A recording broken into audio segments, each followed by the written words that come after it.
안녕하세요. 전샘의 기업사랑TV입니다. 오늘은 설렘 공간 활용 경영 전략에 대해 강의하도록 하겠습니다.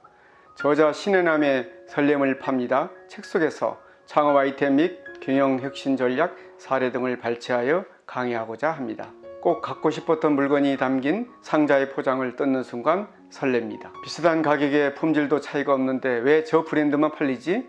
우리 서비스보다 가격이 훨씬 비싼데 왜 저 가게만 사람이 넘쳐날까? 제품과 서비스가 아닌 이들이 포함된 공간을 파는 시대입니다. 제품과 서비스 대신 공간 속에서 지속경영 전략을 찾아보았으면 합니다. 스타벅스는 어떻게 초기에 자리를 잡았을까요? 남들이 서비스를 팔 때 이들은 제3의 공간을 팔았습니다.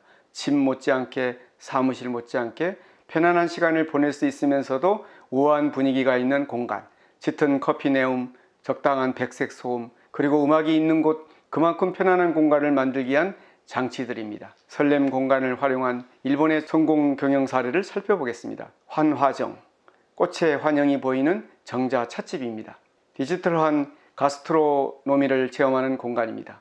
요리나 식문화에 깃든 문화적 배경을 고찰하고 이를 재해석해서 디지털 아트의 한 장르로 만들었습니다. 어두운 공간에서 여러 손님이 찻잔을 돌립니다. 손길이 움직일 때마다 꽃잎이 군무를 하듯 살랑거립니다. 고객 모두가 저마다 자기만의 동작으로 예술작품을 만들고 체험합니다.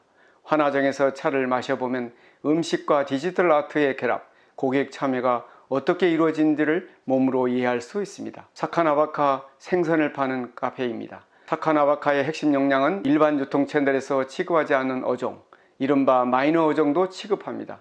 핵심 타겟은 30대 이상 주부입니다. 스마트폰을 켜고 우어포치 플랫폼 웹사이트에 접속합니다. 생선의 실제 사진이 뜹니다.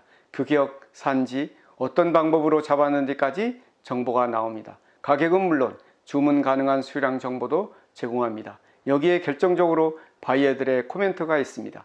2019년 현재 11,000여 개의 식당이 플랫폼을 통해 수산물을 산지에서 직접 공급받고 있습니다. 특히 재료 구입에 많은 시간을 쓸 수 없는 소규모 식당이 주요 고객입니다. 수요자와 공급자 모두에게 도움이 되는 플랫폼은 지속 가능한 비즈니스 모델입니다. 미래 식당, 선행의 개념을 바꾼 식당입니다. 노동의 대가로 받은 한 끼 식권은 내가 쓸 수도 있지만 다른 이에게 양도할 수도 있습니다. 남에게 도움을 주고 싶다면 50분을 한 끼 알바에 할애한 뒤 식권을 식당 한 곁에 붙이고 가면 어려운 사람이 식권을 활용하게 됩니다. 세상을 공부하고 경험하려고 이 식당을 거쳐가는 아르바이트 인원은 연간 450명 정도라고 합니다. 쇼본스의 식초는 지금도 300년간 내려온 비법 그대로 만듭니다. 그래서 생산까지 무려 3개월이 걸립니다.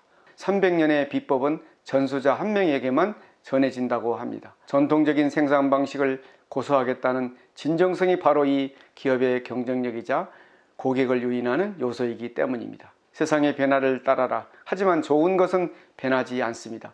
변해서도 안 된다는 것입니다. 프레시의 시부와 델리 마켓, 식료품을 팔지 않는 슈퍼마켓입니다. 제거하라.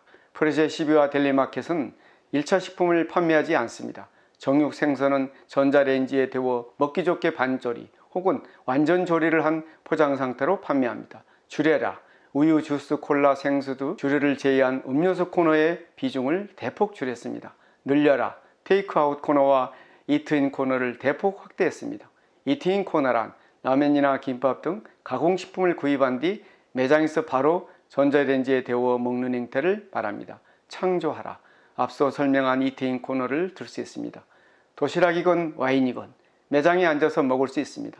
편의점 분위기지만은 매장이 2층이라 외부 사람의 시선에서 자유로울 수 있습니다. 타니카, 건강을 파는 회사입니다. 체지방계를 만드는 데에만 집중한 회사라면 한때 홍보거리 정도로 넘겼을지 모릅니다. 그러나 타니타는 2010년 레시피를 담은 책자를 발간합니다. 이 책이 공전의 히트를 치며 누적 판매 부수 520만 부를 돌파해 그해 최고 베스트셀러가 됩니다. 식탁에는 저울 말고도 타이머가 보입니다. 타이머는 기본적으로 20분에 맞춰져 있습니다. 식사와 함께 타이머를 작동합니다. 아무리 바빠도 20분 동안은 꼭꼭 씹어 먹으라는 의미입니다. 자신의 업을 분명히 정의하고 꼬리에 꼬리를 물어 확장해가는 타니타의 성장 스토리는 시사하는 바가 큽니다. 스타에 앉은 당신의 라이프 스타일을 존중합니다. 일본 전역에 1,500여 개의 츠타야 매장이 있습니다. 1990년대 말 유행했던 비디오 대여점을 기억하는지요? 그 정도 크기의 공간에서 책, 음반, 영화를 대여한다고 보면 됩니다. 총 4,000여 평의 토지의 서점을 중심으로 동물병원, 자전거 대여점, 식당 등 다양한 업태가 들어서 있습니다. 숲속 도서관을 모티브로 한 차세대 츠타야인 셈입니다. 저자가 도쿄에서 설렘을 자극하는 21곳의 여행을 한 곳 중 일부를 소개했습니다. 오랜 기간 사업을 해온 일본의 마케팅 비법을 우리 기업도 벤치마킹하거나 새로운 액션을 찾았으면 합니다. 오늘 전샘의 기업사랑TV 사업 아이템 강의를 마치겠습니다. 감사합니다.